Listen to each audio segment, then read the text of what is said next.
Labdien, dāmas un kungi! Radio Alise plus ēterā Oskars Zuģickis un raidījums Ilgtspēja Latgalē mūsu vērtības. Šis projekts ir tapis pateicoties Mediju atbalsta fondam, ko atbalsta Latvijas valsts budžets un tā līdzekļi. Šodien radio studijā mums viesojas ciemiņš no Latgales, Preļu novada domes priekšsēdētājs Ārijs Vucāns. Sveiki, Ārij! Esiet sveicināti! Jāsaka tā, ka Latgalē pirms teritoriālās reformas bija vesela 21 pašvaldība.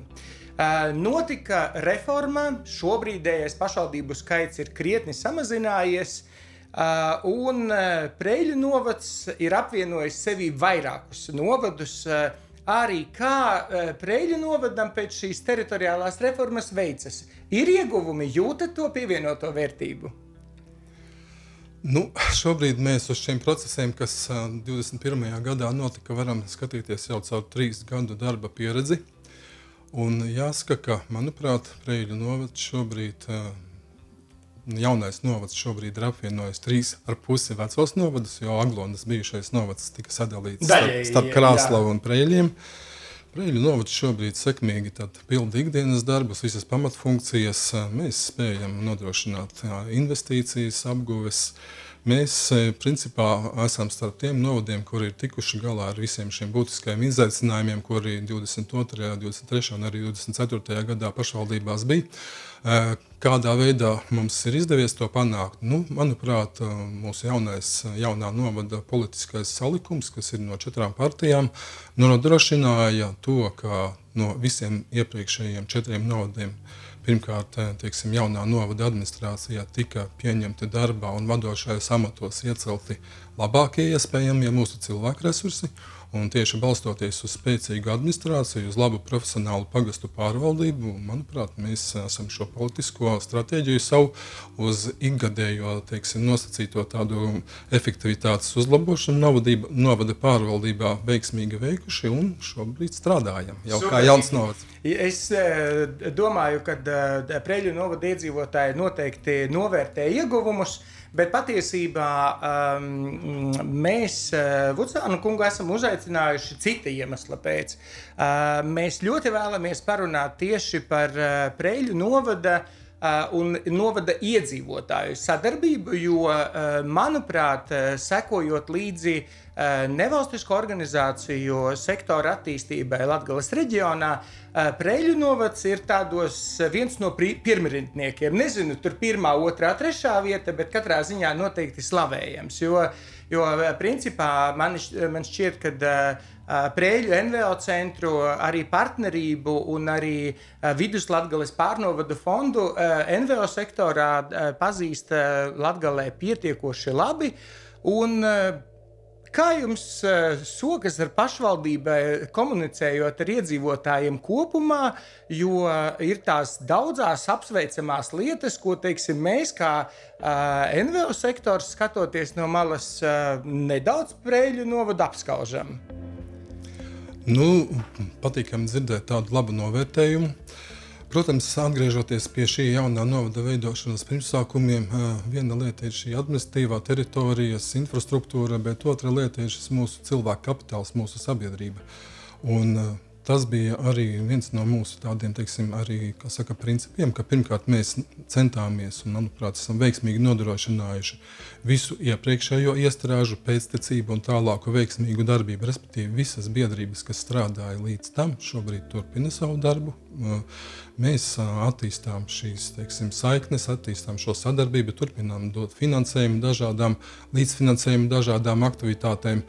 Un jā, tad biedrības, šobrīd, manuprāt, ir viens no tādiem, arī, mūsu stūrakmeņiem, balstiem, uz ko mēs turpinām šo atsevišķo teritoriju vai mērķu grupu vajadzību realizāciju, jo, pašvaldība ir pašvaldība, bet, lai realizētu visus daudzos instrumentus, kādi šobrīd ir pieejami, tā skaitā arī finanšu instrumentus, kuri ir pieejami, un liela daļa no tiem ir pieejami tieši biedrībām, nevis pašvaldībām, tad mēs ļoti labprāt līdzfinansējam, organizatoriski sadarbojamies Un tāpēc es teikšu, ka jā, tātad pirmkārt esam jau iepriekšējo visu šo labo pieredzi pārņēmuši un turpinām. Un, protams, veidojam arī jaunas iestrādes, respektīvi tas ir, par ko mēs pieļauju runāsim, tās ir arī iedzīvotāju konsultatīvās padomes, kur arī Preiļu novads ir spēris platu soli uz priekšu. Tas nu gan.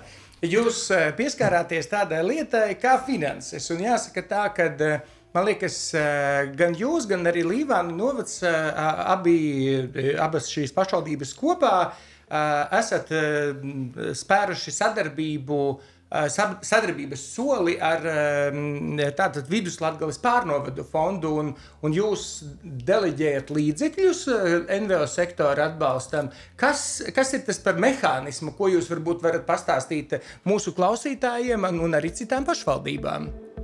Arī Viduslatgales pārnovadu fonds, tāpat kā daudzas no minētājiem organizācijām jau ir iepriekšējā periodā izveidojušās, biedrības guvušas pieredzi, un šī veiksmīgā, sadarbība starp mums un fondu turpinās. Kā piemēru varu minēt mazo grantu administrēšanu, dažādas stipendijas, tā skaitā tas, kas jauns ir parādījies, jauna sadarbības forma caur Viduslatgales pārnovadu fondu novads, izmantojot šo starpniecību, cenšas sniegt palīdzību Ukrainas partneriem, un es teikšu, ka neaizvietojams, uzticams un labs partneris. Tāpat arī biedrība kopā, kas realizē jau, šobrīd jaunā plānošanas perioda līderu projektu, visu, plānošanu, izglītošanu, informēšanu. Tā kā, šie ir mūsu tādi būtiskākie partneri, ar kuru palīdzību mēs nodrošinām daudzu vajadzību, apmierināšanu novadā.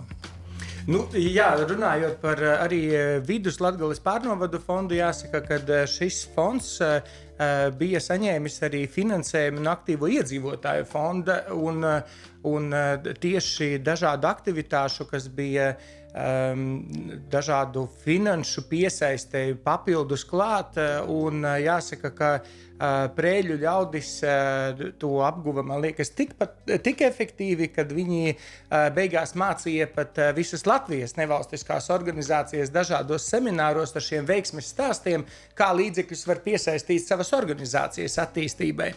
Bet atgriežoties pie pašvaldības un iedzīvotāju šīs te sadarbības, 2025. gads ir tas periods, kad valsts ir noteikusi, ka pašvaldībām ir jāievieš līdzdalības budžets.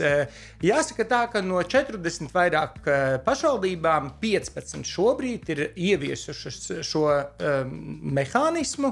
Priekš skatītājiem jāsaka tā, ka šādas formas pasaulē īstenībā ir diezgan maz.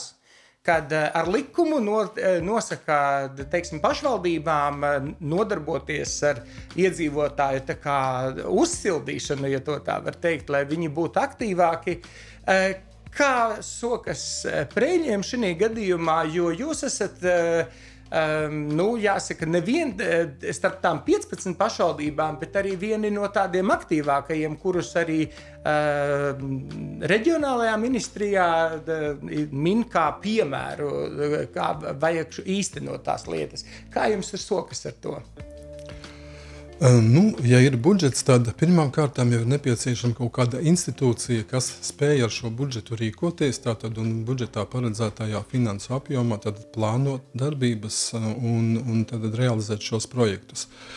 Jāsaka, ka vēlreiz es gribu atgriezties pie tā, ka jaunā apvienotā Preiļu novada pašvaldība šī, sabiedrības iesaistes jautājumiem pievērsās nevis deklaratīvi vai tā, kosmētiski, bet pēc būtības. Un jau 23. gada sākumā mēs sapratām, ka, lai šo, kā jau es minēju, tos vietējo sociālo kapitālu, tā sakot, restartētu, apzinātu, iesaistītu, mums ir nepieciešams tātad sākt domāt par iedzīvotāju konsultatīvām padomēm, un 23. gada vidū tās jau bija nodibinātas. Un šeit es vēlos uzsvērt, ka mēs reāli ieguldījām finanšu resursus. Mums tātad darbinieks, kas nodarbojas ar to, mums ir tātad doma strādājusi pie nolikumiem, piešķīrusi arī šo finansējumu. Un šobrīd rezultāts ir tāds, ka šobrīd jau mums 25. gadā ir plānots, ka šī līdzdalības budžeta ietvaros mēs jau realizēsim 3 projektus, kuri izgāja cauri visām šīm, teiksim, atlases kārtām. Sākšu ar to, ka tā tad bija no mūsu iedzīvotāju konsultatīvajām padomēm 9 projekti. Atlasījām 6, kas atbilda visiem nosacījumiem. No 6 savukārt balsošanas rezultātā 3 tiek virzīti uz realizāciju. Manuprāt, ļoti labs sadarbības piemērs, kad no tā, ka tiek radīta jauna šāda institūcija, gada laikā būtībā esam nonākuši līdz tam, ka ir konkrēti plāni un projekti, un vēl tuvākā gada laikā būs arī tātad cietās atlikušās konkrētās vietas. Tas ir vistaustāmākais, tas ir tas, ko iedzīvotāji vislabāk, sakot, visvairāk arī mums gaida. Jā. Jāsaka tā, ka patiesībā darbs ir ne tikai pašvaldībai, jo arī pašiem iedzīvotājiem ir ļoti daudz, kas jādara. Protams, jāiedziļinās nolikumos, ir jāuzraksta pieteikums, un, manuprāt, kas ir arī nemazāk svarīgi, iedzīvotāji ir arī tie, kas ir tie galvenie lēmumu pieņēmēji, jo viņi balso par tiem projektiem, un tādā veidā attiecīgi pašvaldībai un uzliekot tādu kā pienākumu izdarīt tās lietas, lai attiecīgi uzlabotu patiesībā savu dzīvi sev tuvākajās teritorijās. Arī runājot par pašvaldību, jūs esat domājuši arī par šīm te apkaimēm, šīm te teritorijām. Saprotu, Preiļu novadā viņas ir 4. Kā jūs līdz tam nonācāt, jo šobrīd daudzās Latgales pašvaldībās domā par to, kad, pieņemsim, Daugavpilī ir 25 apkaimes, un arī Augšdaugavas novads plāno, ka tas apkaimu skaits varētu būt lielāks. Jums ir 4. Kā tapa šis zelta vidusceļš, kā jūs nonācāt līdz tam? Kā administratīvas vienības tādas 4 apkaimes īsti nepastāv, tad vēlreiz priekš skatītājiem, tad ir 14 pagasti ar ļoti dažādu iedzīvotāju skaitu un Preiļu pilsēta. Tātad viens no mērķiem, ko mēs sasniegsim, ir tas, ka šobrīd 15 apgabalos katrā realizēt projektus nebūtu iespējams par pieejamo finansējumu. Attiecīgi no visām šīm teritorijām izveidojām 4 balsošanas apgabalus, kuri tad arī savos ietvaros, no sevis izvirza projektus, un pēc tam, izejot projektiem cauri, attīstības tehniskās daļas ekspertīzē, ka tie atbilst nolikumiem, tālāk iet uz balsošanu un tālāk jau iet uz realizāciju. Un, tā loģika ir skaidra. Novads šobrīd ir, tomēr diezgan paplašs. Tad viens apgabals ir Preiļu pilsēta, un pēc tam teritoriāli tie pagasti, kas ir savienoti tuvāk, tie veido atlikušos 3 mūsu šos apgabalus.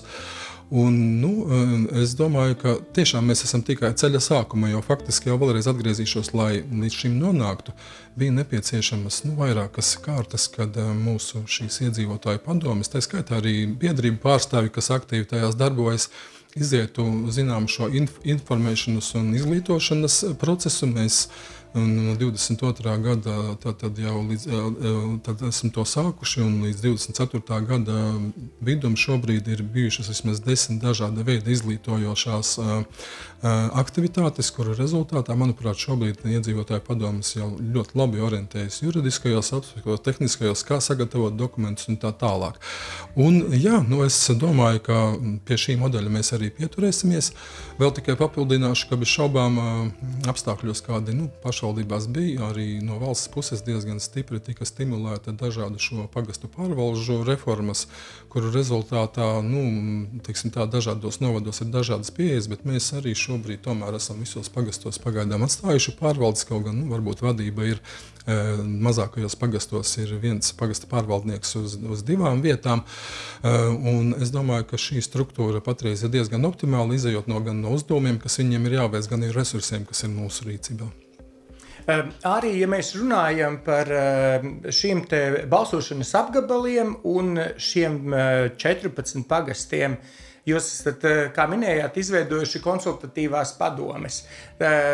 Daudzi jūsu kolēģi citās pašvaldībās saka, ka mēs paši konsultatīvās padomes nedibināsim, ja iedzīvotāji dibinās, tad, vārdu sakot, lai viņi dibina. Un Jūs esat gājuši to ceļu, kad jūs paši esat principā apbraukājuši no pašvaldības visus šos pagastus un, es saprotu, dibinājuši tās konsultatīvās padomes, jeb vismaz veicinājuši viņas dibināt. Kā jums šis te ceļš ir izdevies un tā sadarbība, teiksim, cik tās konsultatīvās padomes ir aktīvas jums?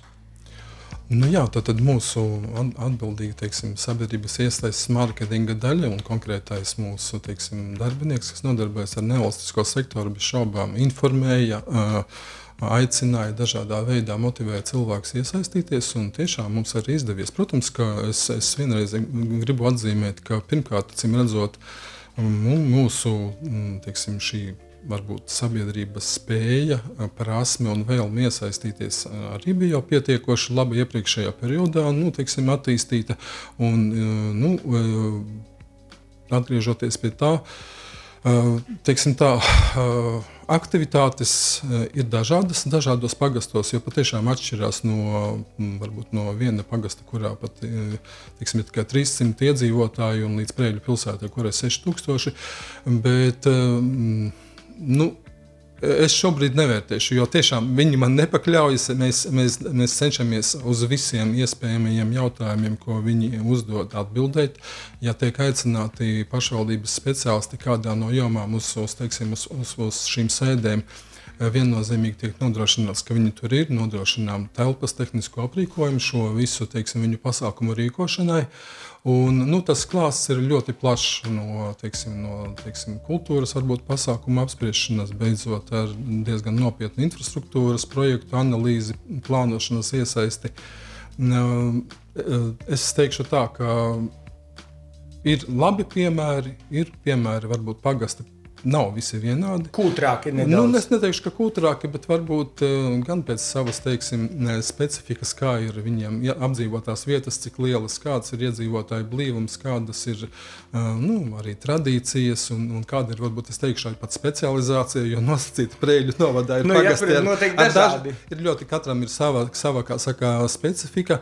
Izejot no tā, tad arī tik aktīvas ir šīs darbības, bet ir fantastiski, ļoti labi piemēri, kā viena no tādiem, manuprāt, vērtīgākajiem varu minēt Aizkalnes iedzīvotāju konsultatīvās padomes septembra sākumā realizēto un, teiksim, paveikto labdarības koncertu Aizkalnes, teiksim, baznīcas mācītā mājas remontā, teiksim, līdzekļu savākšanai, kas bija lielisks, teiksim, skaists pasākums no muzikālā viedokļa, kur savācās vietējā kopiena un arī daudzi klausītāji no visa novada, un es arī pats biju klāt.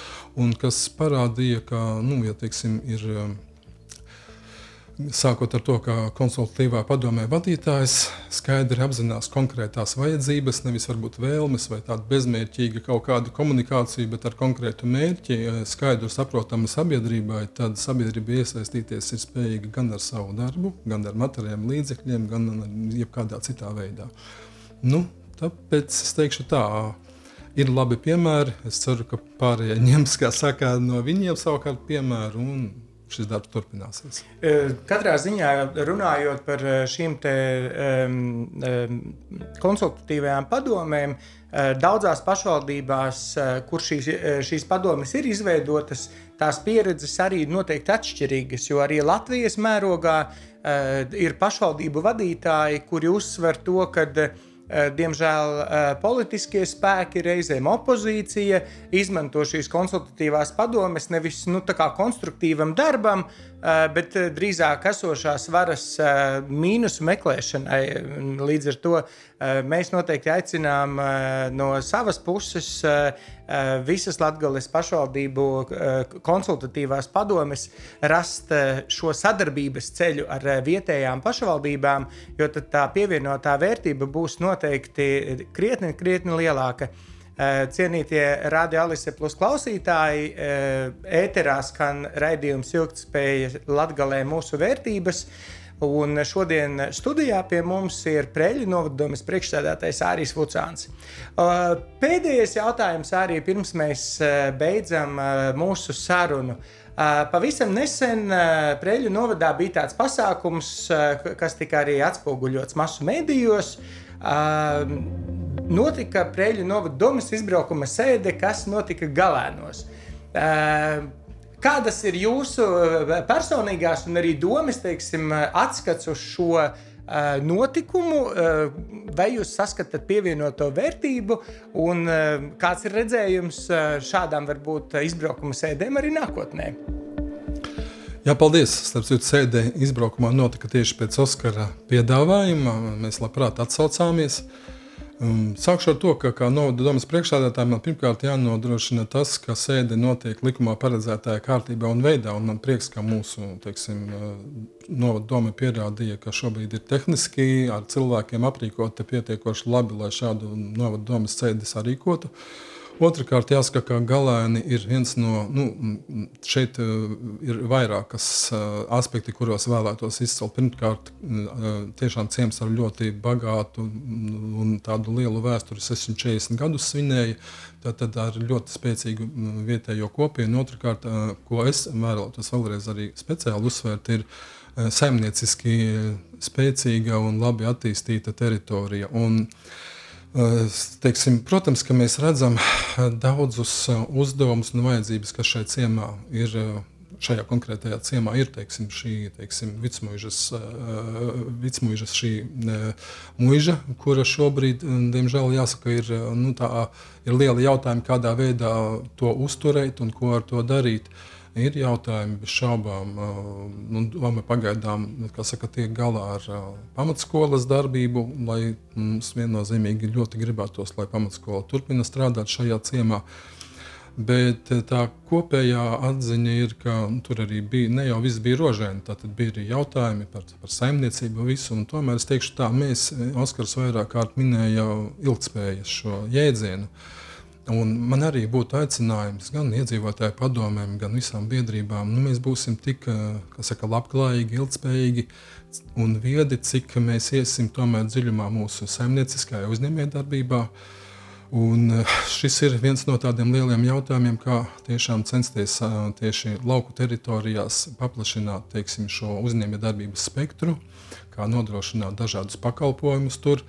Un tieši šādās izbraukuma sēdēs pagaidām mēs noformulējam uzdevumus, mēs viņus redzam, centīsimies meklēt arī atbildes uz viņiem.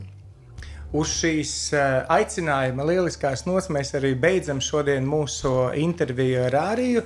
Paldies, ka atbraucāt pie mums uz radio studiju, un savukārt visiem radio klausītājiem un sociālo tīklu sekotājiem vēlos atgādināt, ka raidījums Ilgtspēja Latgalē mūsu vērtības tapis ar Mēdīju atbalsta fonda finansiālu atbalstu, kuru finansē Latvijas valsts budžeta līdzekļi. Uz tikšanos nākošajos raidījumos!